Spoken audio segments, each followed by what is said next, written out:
Irmãos, olha que bênção, né? Nós estamos aí num calendário litúrgico. Vocês perceberam isso? Sim ou não? Desde o ano passado, né? Nós temos falado aí de advento, né? Nós temos falado de epifania, e agora nós estamos falando de quaresma. Algumas pessoas, ai meu Deus, não fazem muito sinal não, que eu estou sendo gravado. Mas desde o final do ano passado nós estamos seguindo o calendário. E nós temos um lecionário que é composto por algumas partes. Essa aqui é uma das primeiras, né, do ano passado ainda, agora já tem a próxima. Mas o que nós fazemos, irmãos? Percebe que todos nós temos um calendário, todos nós temos um calendário civil que nós obedecemos, que começa em 1º de janeiro e vai até 31 de dezembro, ok? Mas também temos o que nós temos plantando, ou ensinando, ou compartilhando, o calendário litúrgico, que foi no século IV ou V, né, uma busca ali daqueles cristãos, que eles falavam, olha, eu preciso ter um calendário diferente do calendário pagão.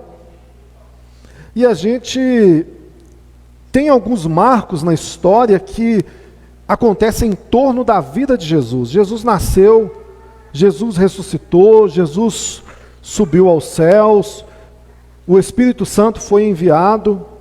Então eles pensaram, vamos ter um calendário que gira em torno da pessoa de Cristo. Então a gente pode olhar para o calendário que nós temos hoje e imaginar assim, o que é o nosso calendário? Que começa em janeiro e vai até dezembro. Nós temos, por exemplo, julho. Você sabe por que julho é julho? Por causa do imperador romano, né? Júlio César. Né? Por que junho é junho? Por causa da deusa Juno. Olha que coisa, né? Nós temos calendários que giram em torno de situações, celebrações ou nomes realmente pagãos. É um calendário romano. Então o que acontece é a gente observar a Bíblia e imaginar assim, como que eu posso ter no ano um calendário que celebra Cristo, né? Então nós tivemos há pouco, nós terminamos no domingo passado, a fase ali da epifania, a manifestação, ou seja, o aparecimento da vinda de Cristo, do seu ministério público. E é isso que nós ficamos ensinando aqui durante todo esse período. E nós entendemos, é claro que esse é um processo. Eu sei que isso para nós, para cristão evangélico, por exemplo, existe uma necessidade de desconstrução, porque a gente olha para algo assim, quando eu coloco o termo ali, quaresma, algumas pessoas falam assim, que isso, eu fui ensinado a combater tudo que é do catolicismo romano. Então é estranho você mencionar algum termo que é semelhante. Se nós entendermos assim, se a gente for bem realista, o catolicismo romano acaba sendo um alvo dos evangélicos, um campo missionário, é ou não é? Você olha para aquelas pessoas e fala assim, eu tenho que trazer aquelas pessoas para cá, para ela abandonar aquelas práticas. E aí, com base nisso, a gente acaba pegando tudo o que você vê ali e trata como tudo errado. Só que nós devemos entender ou lembrar que a reforma, ela sai ali do meio da igreja. Né? O que começa a acontecer? Eles começam a desviar em doutrinas e a reforma volta para a palavra de Deus. Mas não posso falar que tudo ali são coisas que são anticristão ou é antibíblico. Nós temos que entender. E tem algumas questões que surgiram antes, inclusive. Então nós estamos olhando aqui para um processo, né? E vai ser um processo bem leve, né? Nós não estamos forçando, mas a intenção é que você olhe para as Escrituras, olhe para esse momento, né, essa oportunidade que nós temos na nossa vida, do nosso dia a dia, do nosso período, durante todo o ano, e poder ver a Bíblia acontecendo durante todo o ano. Essa é a ideia. Em todo o tempo, em todos os momentos que nós estamos vivendo. Nós passamos agora pela transfiguração, e após a transfiguração, a gente tem 40 dias, praticamente. 40 dias indo até onde? Até a Páscoa.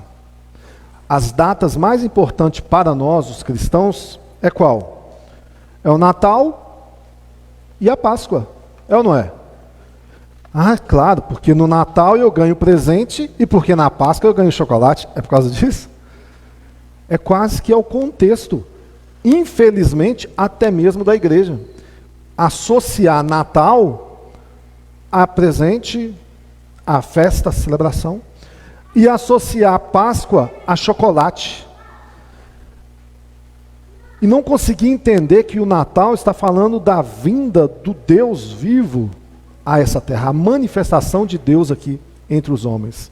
E a Páscoa tratando basicamente do que? Da sua ressurreição. Então nós vamos ter 40 dias, a data fixa é praticamente a Páscoa. Então a gente conta isso, esse cenário ele vai mudar de acordo com alguns fatores, né? Eu até tinha colocado algumas imagens aqui, mas eu sei que ela exigiria uma explicação, mas é só para ilustrar, aos poucos nós vamos mostrar. Ou seja, ali está o ano inteiro. Mas, aos poucos, na caminhada, nós vamos compartilhando como que a gente percebe isso. Mas nós não estamos falando de um calendário que gira em torno de práticas apenas, de tradições, de simbolismos vazios. Esse calendário ele é basicamente seguido pelos, com mais foco, né, pelos luteranos, pelos anglicanos e a Igreja Católica. Mas nós podemos dizer que é um calendário literalmente católico. Católico no sentido literal da palavra. O que é católico? O universal. Não o católico romano. Tá, irmão? Universal. Então nós temos um cristianismo com mais de 2000 anos de história. E com mais de 2000 anos, ele nos ensina que nós podemos emergir nas Escrituras. Com prática. A palavra de Deus, o resumo da palavra de Deus para nós deve ser praticá-la. Não adianta nada você ler, não adianta nada você meditar, não adianta nada você estudar, fazer um seminário completo, ler a Bíblia toda em uma semana 10 vezes, se você não praticar. Não devemos ser somente ouvintes, mas praticantes, é o que a palavra de Deus nos diz, né? Mas tudo vai girar em torno disso, o que nós devemos praticar e também abandonar. Você tem algo que você precisa abandonar? Se você falar que não, eu não quero estimular isso, porque senão daqui a pouco vai falar assim, então eu vou continuar sem abandonar. Mas seria quase falando assim, você já pode ir embora, porque a terra não é digna de você, né? É isso assim, então eu vou continuar. Não é isso, tá, irmão? A partir do momento que você abandonar uma aí, surge outro leão. Mas velhas práticas, tempo mal gasto, tudo isso, este calendário tende a nos dar pelo menos uma direção. Quando a gente chega no final do ano, qual que é o costume mais comum? Final do ano. Não fiz o que esse ano? Poxa, eu não li a Bíblia toda, eu não orei tanto, eu não jejuei tanto, eu não pratiquei exercício. Então chega no final do ano, você faz promessas, né? Isso não é tentar de alguma forma espiritualizar ou cristianizar, digamos assim, o calendário? Você olha para janeiro até dezembro e fala assim, não, a partir de janeiro eu vou ler a Bíblia toda. A partir de janeiro, todo dia eu vou ler a Bíblia, todo dia. E aí chega ali em fevereiro, você já está falhando nesse hábito tão difícil, né? Ler a Bíblia. Não, eu vou jejuar, eu vou orar, eu vou visitar. Pelo menos uma vez por mês. Quem nunca fez essas promessas? Eu vou visitar uma vez. Uma vez por mês eu vou numa casa de recuperação, de idoso, no hospital, na prisão, eu vou fazer algo assim. E aí chega em outubro, você, nossa, não fiz nada. O tempo foi mal gasto, mas no final do ano, você fez essa tentativa. Eu refleti, nossa, eu não fiz um monte de coisa. Então, esse próximo ano, eu vou fazer. O que um calendário assim pode te ajudar? A cumprir algumas tarefas, a viver no período pensando, não com você sendo o foco, mas como Cristo é o foco de todas as coisas. Como Cristo é o modelo para todas as coisas. Os judeus, eles já tinham práticas assim. Se você estudar um pouco ali a história do povo judeu, de Israel, a história do povo de Deus, eles seguiam os calendários festivos, né? Então tinha tabernáculo, tinha Yom Kippur, tinha Páscoa, tinha todas as suas festas durante todo o ano, já seguindo algo, para eles viver uma vida em torno de quem? De Deus. Amém? Estou só dando aqui uma breve introdução, tá, irmãos? Mas eu vou chegar já na mensagem. Então o calendário vai te ajudar a estabelecer uma vida com base nas Escrituras. É para isso que a gente está seguindo aqui um calendário. E as datas civis? Dia da Independência, né? Proclamação da República. Ou seja, nós consideramos sim essas datas, apesar da gente curtir as datas de santos. Já reparou isso? Por quê? Porque te dá uma folga do trabalho. É dia de santo sei lá o quê, padroeiro sei lá do quê e tal. E o ano inteiro é composto por essas datas. Então, se nós vivemos dentro desse cenário, imagina a seguinte oportunidade. Poxa, eu vou viver um ano olhando não para o calendário pagão, não para as datas civis, mas eu vou olhar para Cristo. Valeu a pena? Se isso já valeu a pena, acho que vale então a gente tentar aqui estruturar um pouco sobre isso. Amém? Alguém pode pensar assim, poxa, eu vou ter que seguir um roteiro? Você não está encaixotando? Irmãos, nós somos seres assim. Nós precisamos de padrões. Nós precisamos de rotinas. Não é isso que é ensinado desde pequeno? Se você não tiver uma rotina de acorda, lava teu rosto, escova teu dente, ou seja, penteia seu cabelo, vista a roupa, arruma sua cama. Se você não tiver rotina, funciona. Uma casa funciona. Um dia você acorda e já vai lá tomar café, com a boca de uma noite inteira. Ou então acorda, né, a noite inteira babando, e vai querer dar um beijo na sua esposa. Um beijo. Já pensou? A rotina está em nós desde sempre. A igreja cristã, ela tem uma rotina de mais de 2000 anos. Há 2000 anos nós realizamos a ceia da mesma forma. Há 2000 anos nós realizamos o batismo da mesma forma. É ou não é? Então a rotina, ou seja, o que ele pode nos ajudar aqui, é justamente contabilizar o tempo em que nós vivemos para a glória de Deus. Amém? Como está escrito ali no Salmo 92.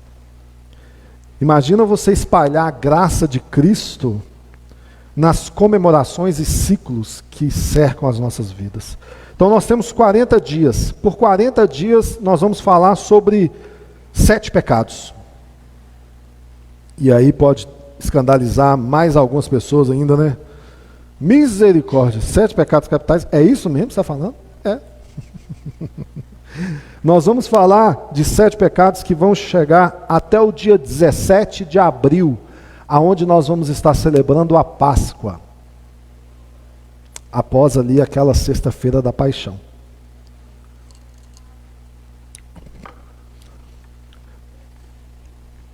Hoje nós vamos começar falando de um dos pecados, né? Chamado pecados capitais. Primeiro só para eu falar sobre isso, como que isso acontece, como que isso surge. Imagina o cenário, a igreja era perseguida. Século I, século II, a igreja é perseguida. Aí surge então um imperador em Roma de nome Constantino. E aí ele associa o cristianismo como religião oficial do império. A partir de agora vocês não são mais inimigos. Ou seja, o cristianismo é a religião oficial. E aí alguns monges, né? Ou melhor, né? Alguns desses que discordam desta vida de conforto da igreja, vai para os desertos. Nós temos então esse período monástico, né? Onde surgem ali esses monges, né? E aí nós temos, resumindo bastante a história, um monge de nome Evagrio do Ponto, não é Wagner não, tá? Evagrio, um grego, e ele traça, segundo as escrituras, 8 doenças da alma, 8 doenças que afligem ali, doenças espirituais.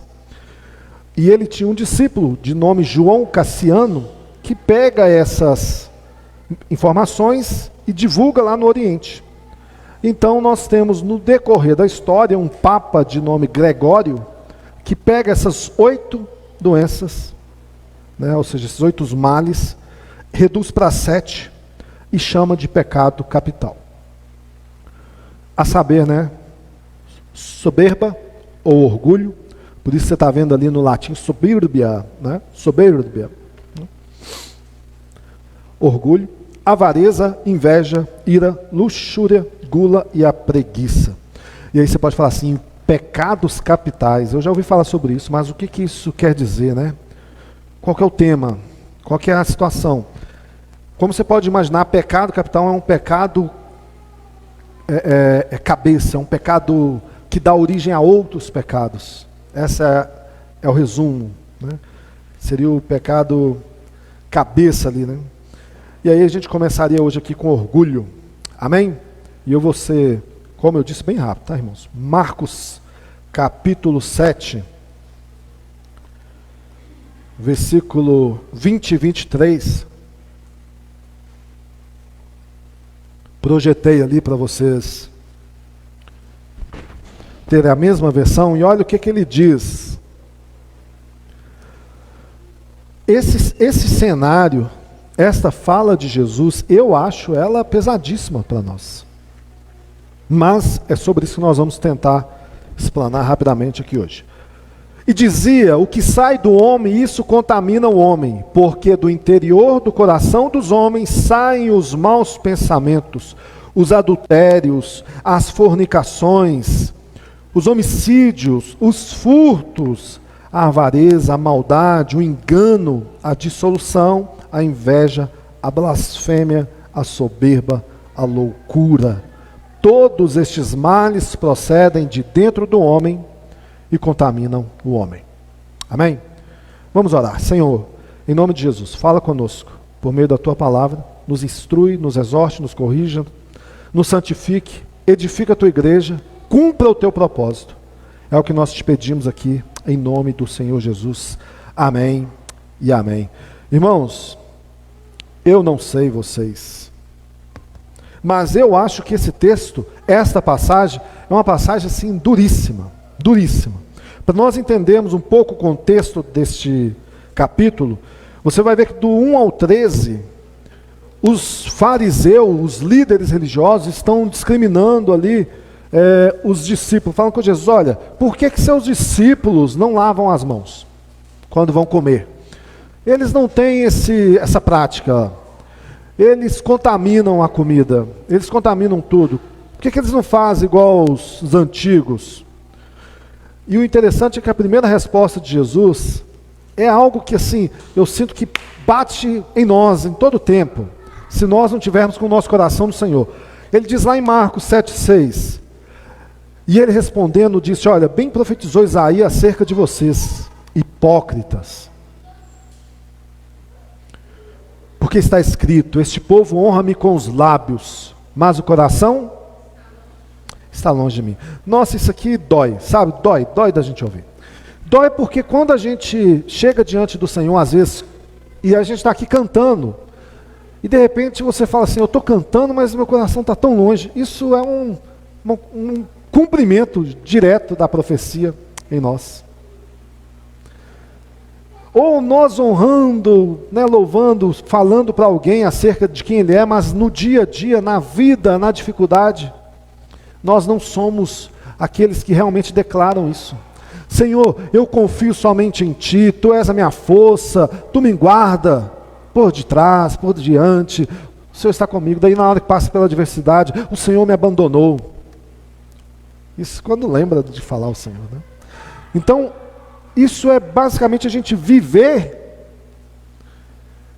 honrando com lábios, mas o coração está longe.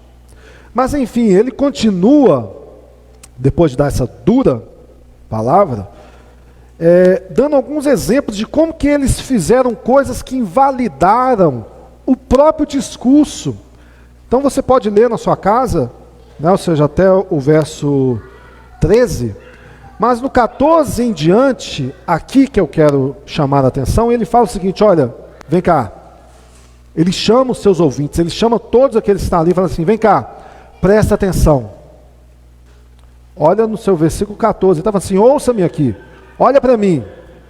Então Jesus está vendo um público que de repente está ali debatendo, algum desligado, mas ele chama todos e diz: presta atenção no que eu vou dizer. E ele fala o que está escrito lá no verso 15, que eu também acho que vai nos bater de alguma certa forma. Não há nada fora do homem que entrando nele o possa o contaminar, mas o que sai dele é isso que contamina o homem. Então Jesus chama todo mundo para si e fala assim: presta atenção, não é o que você come que te contamina, mas é o que sai de você. E ele repete: quem tem ouvidos, ouça. Então essa é a base do versículo que nós lemos hoje aqui anteriormente, que chegou até os discípulos e eles também não entenderam nada. Porque nos é mostrado que em seguida eles chegam até Jesus e falam assim: o que o Senhor quis dizer? Olha que coisa, né? E aí nos é apresentada então aquela lista maravilhosa de pecados, de males que nós lemos aqui. O que nós devemos lembrar sempre? Romanos 3:23 diz que todos... Isso me lembrou uma série assim que eu assisto, Blacklist, sabe? Essa lista de Jesus. Blacklist com o Raymond Hagstone. Acompanha há anos. Ele é um bandido consciente do crime. E ele tem uma lista de bandidos terríveis. E aqui Jesus deu uma lista negra de tudo que pode estar em nós.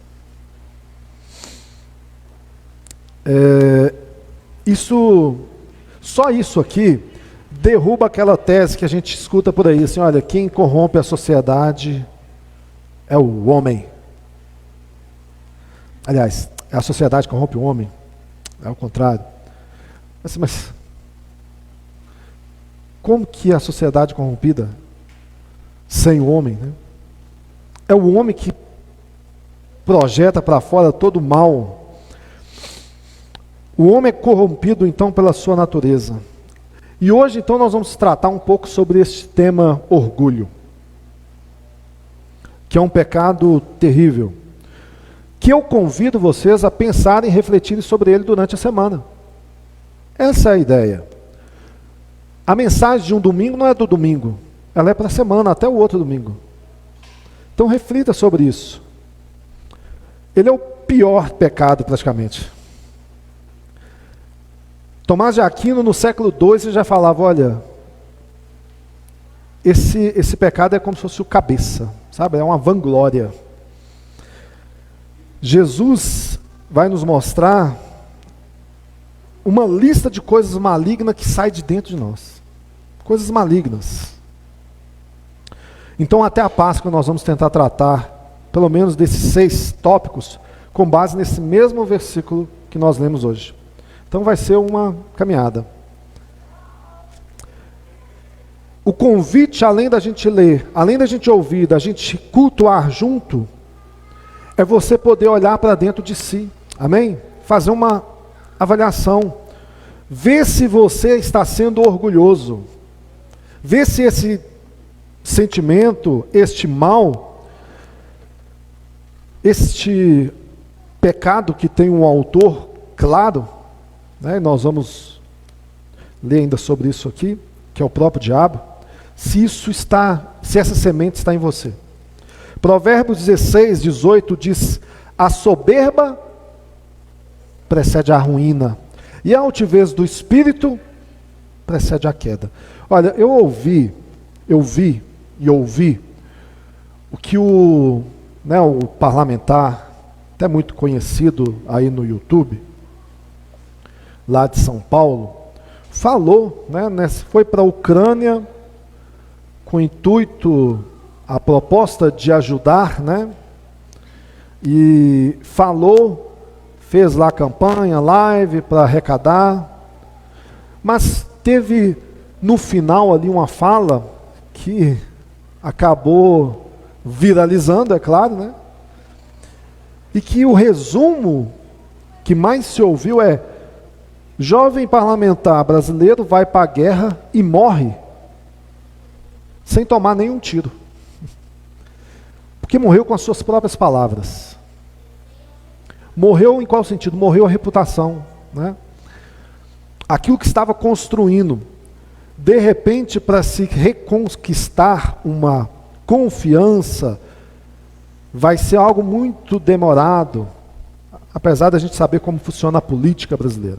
Mas era um pré-candidato ao governo de São Paulo, E hoje já teve que abrir mão disso, já recebeu as negativas, daqueles que estavam em parceria. A fala é uma fala totalmente reprovável, independente da condição, independente do cenário. Ele tratar aquelas mulheres refugiadas, como fala no áudio, e eu não vou repetir aqui para não dar mais ibope, mas são falas que todo ser humano reprova. Aí, o que eu imagino quando eu vejo algo assim? Olha, ele foi com o intuito que seja político, que seja para ganhar voto, ganhar notoriedade, que é o que a gente, a maioria das vezes, vê dessas pessoas políticas, Mas foi com o intuito de, estou lá, estou ajudando, estou mostrando, vai no ambiente onde está tendo a guerra. Eu entendo, irmãos, que se ele volta igual ele foi, ele estaria igual hoje ele está. Olha que confuso eu falei, O que eu quero dizer? Ele foi para um ambiente que ele poderia morrer. Poderia realmente tomar um tiro, uma explosão, poderia ser preso, poderia acontecer qualquer coisa. Mas se ele volta com aquele sentimento assim de: eu vi tristeza. Se as declarações dele fossem: eu vi cenas lamentáveis, cenas reprováveis, cenas que dói o coração. O meu coração, e sendo ele lá um ateu, igual se declara, mas dizendo: olha, eu estou realmente triste com isso tudo. Se ele volta dizendo isso, provavelmente agora ele estaria sendo honrado. As pessoas estariam falando assim: olha, os inimigos, não, aqueles que são inimigos políticos, mas aqueles que batem palma, que hoje também estão apedrejando, e com razão, estariam dizendo: olha, o cara fez, ajudou e deu declarações que nos comoveram. Então, se ele tivesse voltado com humildade, hoje ele estaria sendo honrado. Mas como ele foi e voltou arrogante, que foi nesse sentimento orgulhoso, olha, as pessoas estavam olhando para mim porque eu tenho muitos seguidores, as pessoas estavam fáceis. Agora ele está em queda. Ou seja, a altivez do espírito precede a queda. E isso está nas Escrituras, é muito sério para mim e para você. Porque nós não podemos simplesmente achar que nós não temos altivez do espírito nenhuma. Nós não podemos simplesmente achar que nós não temos orgulho. Nós não podemos achar que nós somos livres de todo este mal. A Bíblia está aí para todos nós. E de repente você pode pensar assim, olha, eu domino as Escrituras, né? Eu domino a palavra de Deus. Isso pode soar como arrogância. Olha que coisa, até conhecendo a palavra de Deus. Né? Que é o de fato que a gente via com os fariseus e escribas. Né? Mas nós podemos lutar contra isso. Essa acusação ela pode vir até nós. E nós temos que ser livres dela. Essa que é a questão aqui nesta manhã. Este pecado vai bater na sua porta. E todo pecado é mau. Amém? Acho que foi, não sei se foi a Márcia, não sei se foi na escola bíblica que hoje eu ouvi algo assim. Mas o que nós temos? O pecado, ele é um sinal que assim, isso se vai te fazer mal, é pecado. Só que às vezes você vai olhar e falar assim, mas este mal é bom. E aí entra o conflito. Por que que essas pessoas, igual esses ateus, né? E esse menino que foi lá para a Ucrânia, entrou nessa situação? Porque no coração dele está como Salmos 14, não há Deus. Disse o louco no seu coração, não há Deus. Se não há Deus, não há princípio moral de certo nem errado. Você pode fazer qualquer coisa. Esse é o grande problema. Não há Deus, então quem disse que eu tenho que respeitar o meu próximo? Quem disse que eu tenho que amar segundo Cristo amou? Quem disse que eu tenho que não roubar o que é seu, não desejar o que é seu? Esse princípio moral nós só temos por causa do princípio moral da palavra de Deus. Que coisa, né? Mas então nós temos aqui uma oportunidade de olhar para dentro de nós. O que acontece muito entre nós? Eu acho que todo mundo já ouviu algo assim. Quiçá se não falou. Você está numa entrevista de emprego lá, isso é muito comum. A pessoa fala assim, fala suas qualidades. Não, eu sou pontual, né? Eu trabalho bem em equipe, né? Sou disposto a aprender, aprendo rápido, sou multitarefa, atencioso. Assim, ó. E qual o seu defeito? A pessoa, sou perfeccionista. Já ouviram isso? Isso é muito comum. O defeito é ser perfeccionista, o defeito é tentar ser perfeito.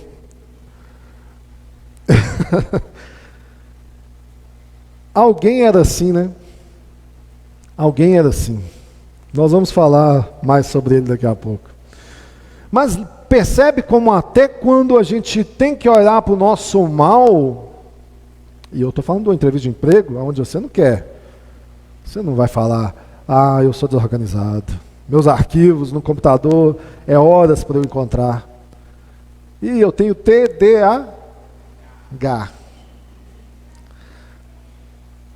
Tomo café o tempo inteiro. Ninguém faz essas coisas, não. Meu defeito é querer ser perfeito. Olha a situação do homem. Olha a situação do homem. Minha situação, sua situação, nossa situação. Seja minha, olha, isso dói o coração, mas é a situação até do pequeno Isaac, né? Que está ali com dias de vida. Gênesis 3,19, Deus diz assim, no suor do teu rosto comerás.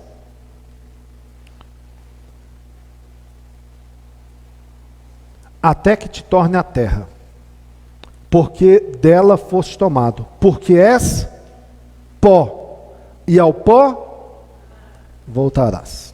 Irmãos, quando nós mudamos para esse espaço aqui, a gente fala assim, vamos dar um grau, olha o termo, né? Vamos dar um grau, vamos dar uma limpeza, pintou primeiro, depois a gente assim, vamos dar um grau. Aí chamamos o pessoal, e aquele vidro lá em cima lá, ó, Ah, vá. Eu? É você mesmo. Aquele vídeo, você olha para ele e diz assim, até hoje você está vendo cheio de poeira. É ou não é?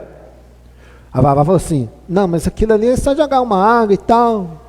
Aí jogamos, tem que subir. Aí ficou com medo e até hoje está ali. Registrado para a história.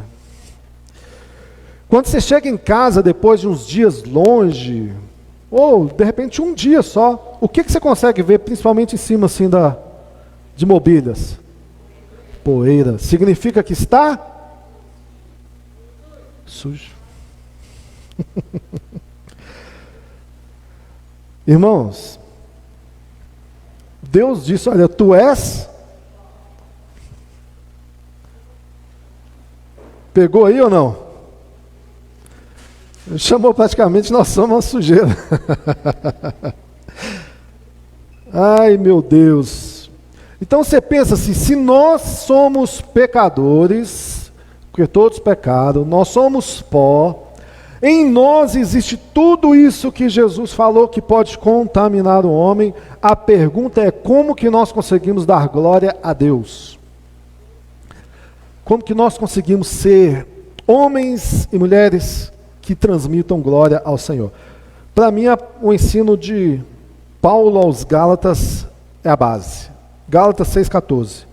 Mas longe esteja de mim gloriar-me, a não ser na cruz de nosso Senhor Jesus Cristo, pelo qual o mundo está crucificado para mim e eu para o mundo. Amém?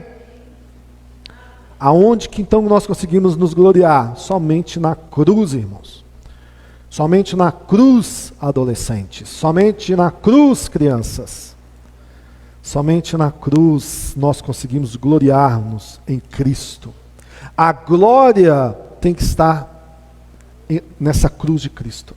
A glória tem que estar no Senhor e não em nós. Porque senão será uma vã glória. Nós fazemos o culto aqui coparticipativo com os irmãos, e isto é uma alegria muito grande para nós, é ter a comunidade prestando o culto e não assistindo o culto, como eu disse no início, né? Justamente para que nós possamos oferecer ao Senhor esse momento de adoração. Mas alguns aqui têm talentos, não é? Alguns, por exemplo, tocam muito bem, né? A gente tem aí o Helder, o Léo, a Márcia, não sei quem mais, tocam muito bem, as pessoas cantam muito bem. Cada um aqui pode fazer algo muito bem. Qual que é o risco? É que isso venha encher o nosso coração, sabe? De você se achar melhor do que a outra pessoa. E isso pode acontecer em qualquer área. Isso pode acontecer na empresa que você trabalha. Isso pode acontecer na rua, na família, no casamento, entre irmãos. Eu sou melhor, né? De repente você é um bom cozinheiro. Glória a Deus que você seja um bom cozinheiro. Convida-nos para a gente provar se realmente vocês são. Vai que pega, né, fubá? Porque eu só escuto história, eu faço muito bem e tal, mas história... O fato é que todo mundo pode ser ótimo e melhor em alguma coisa, e eu até estimulo, se você é bom em alguma coisa, se dedique de todo o seu coração naquela coisa. Nem todo mundo vai ser bom em tudo. Tem gente que tem uma cabeça gigante e consegue fazer várias coisas perfeitamente bem, mas se você faz algo bem, dedique-se naquilo. Isso serve inclusive para adolescentes, jovens, né, que estão aí. O que eu vou me formar, vou estudar, trabalhar, fazer o quê? Naquilo que você domina, naquilo que você gosta, naquilo que você sabe que você foi chamado para isso, né?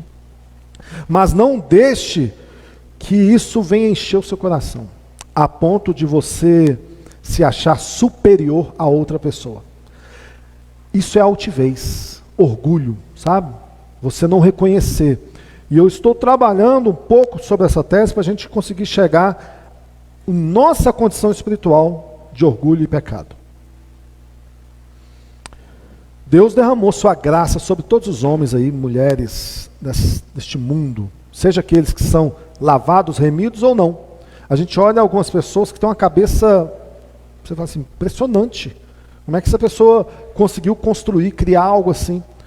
Se isso ela faz e ela não devolve glória a Deus, a gente sabe que será cobrado, né? Mas você foi chamado, você consegue entender essas coisas. Você sabe quem é o pai deste pecado, do orgulho. Quem é o pai? O diabo, né? Vamos ler lá em Ezequiel. Abra aí sua Bíblia, capítulo 28. E eu já estou praticamente terminando.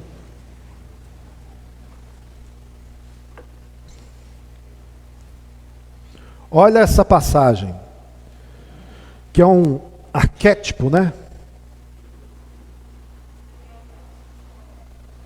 Ezequiel 28, versículo 12.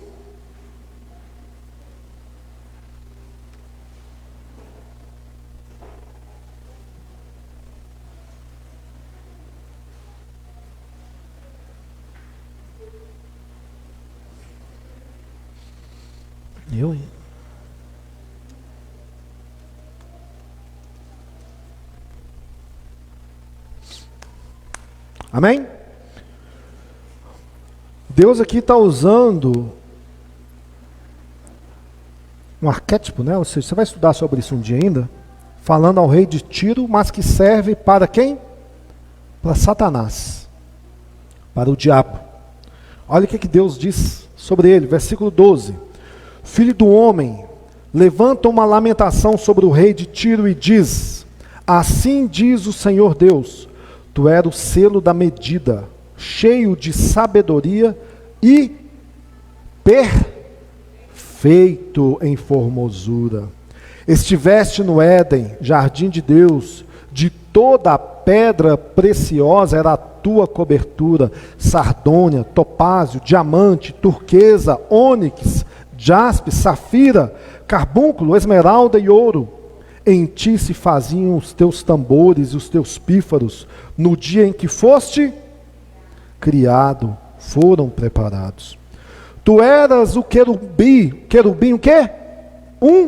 Ungido, único, hein, irmãos? O único anjo que tem um adjetivo. Para cobrir e te estabeleci. No monte santo de Deus estava, no meio das pedras afogueadas andava. Meu Deus, perfeito era nos teus caminhos, desde o dia em que foste criado, até que se achou iniquidade em ti. Olha só, na multidão do teu comércio, encheram o teu interior de violência, e pecaste. Por isso te lancei, profanado do monte de Deus, e te fiz perecer, ó querubim, cobridor do meio das pedras afogueadas. Elevou-se o teu coração por causa da tua formosura, corrompeste a tua sabedoria por causa do teu resplendor, por terra te lancei, diante dos reis te pus, para que olhem para ti. Pela multidão das tuas iniquidades, pela injustiça do teu comércio, profanaste os teus santuários. Eu, pois, fiz sair de meio de ti um fogo que te consumiu e te tornei em cinza sobre a terra, aos olhos de todos os que te veem. Todos os que te conhecem entre os povos estarão espantados de ti, e grande espanto te tornaste, e nunca mais subsistirá. Amém? Olha que juízo, que condenação. Por que que o diabo está condenado? Por causa disso. Não há mais perdão. Ele era um ser perfeito, perfeito. Imagina você chegar num lugar tão glorioso como o céu, um lugar cheio de glória, e você perguntar assim, qual que é o símbolo da perfeição que tem aqui? E eles apontarem para Lúcifer. Ele era cheio de evidência. Ele era ungido pelo próprio Deus. Agora, por causa da soberba, por causa do orgulho, subirei às alturas de Deus, né? É isso que ele imagina, e sentarei no trono. Entra no seu coração esse pecado, ou nasce e ele cai. O que isso quer dizer para nós? Esse pecado não permite que faça a gente olhar para Deus como Senhor, a ponto de admitir que nós somos falhos. Este pecado, orgulho, arrogância, soberba, prepotência e tantos outros que a gente poderia ilustrar que flui deste, né? Ele não permite que você reconheça ser um pecador.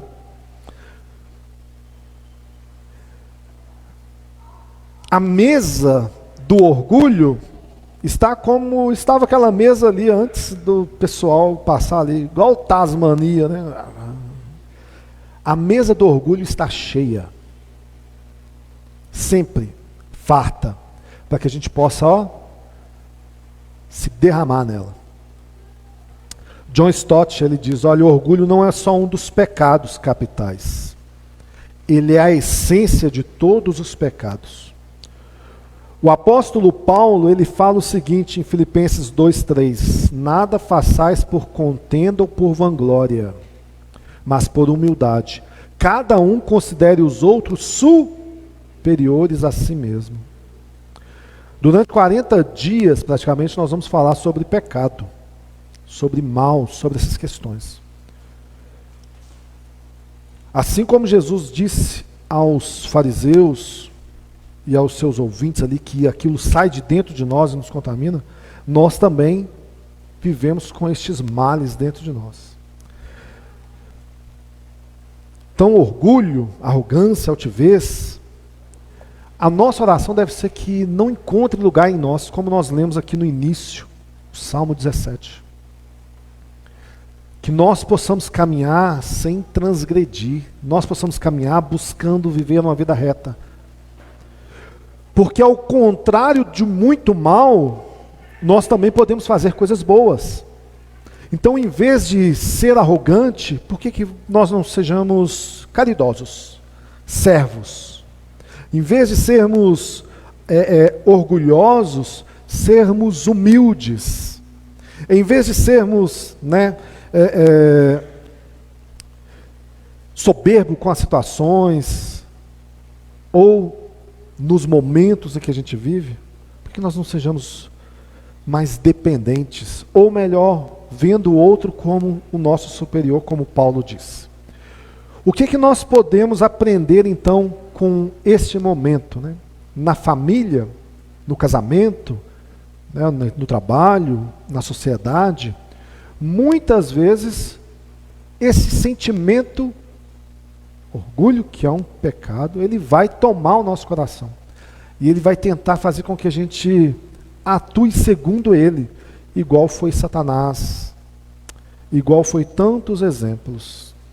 Mas que nós possamos olhar e tentar refletir para dentro de nós mesmos. Será que isso está me dominando?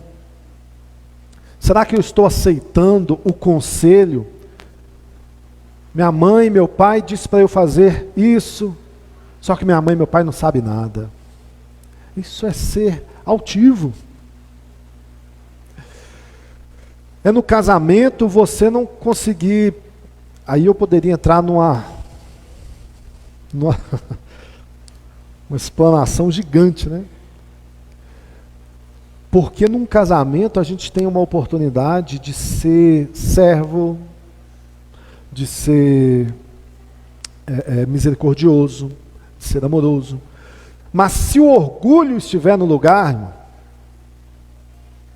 e o orgulho, que é uma raiz de todo pecado, ele não vai deixar, por exemplo, que haja comunicação. Ele não vai deixar, por exemplo, que haja perdão.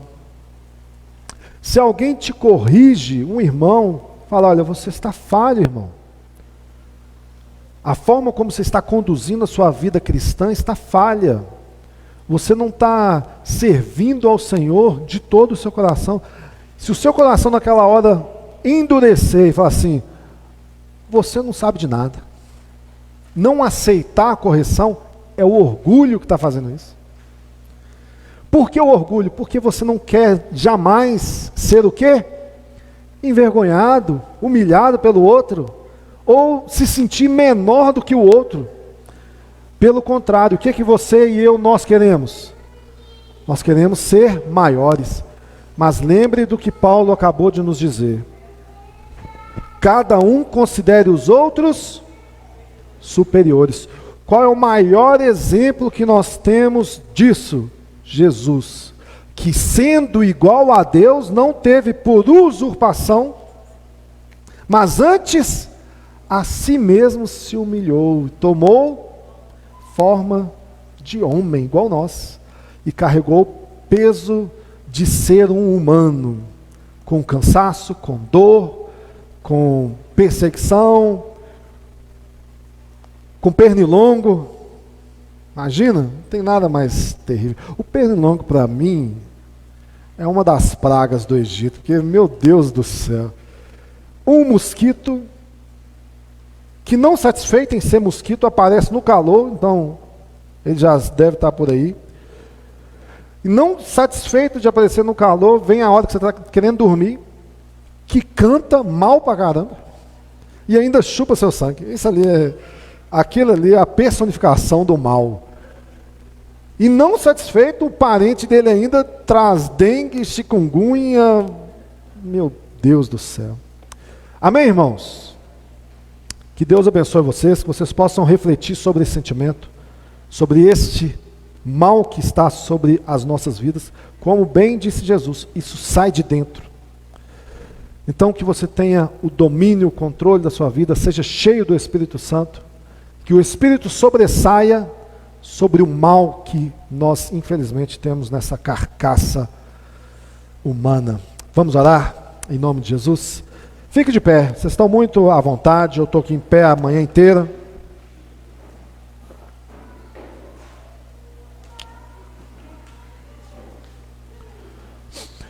Pai, muito obrigado por esse momento, obrigado pela Tua palavra, obrigado a Deus pela oportunidade de estarmos reunidos em Teu nome. Guarda as nossas vidas, o Senhor, no Senhor. Ensina-nos a lidar com esses sentimentos que há dentro de nós, com esses males que há dentro de nós, que nós possamos vencer, ó Deus, o orgulho, sendo humildes como Cristo é. Que nós possamos aprender a amar a Deus acima de todas as coisas, e ao nosso próximo como o Senhor também o ama. Em nome de Jesus, Pai, ajuda-nos em nossas fraquezas. Abençoa a Tua igreja aqui nessa manhã. Dê a eles uma semana de reflexão sobre estes temas, sobre essa situação, e que eles cresçam, não somente na graça, mas no conhecimento e na palavra do Senhor. Em nome de Jesus, é o que nós pedimos, hoje, sempre. Amém e amém.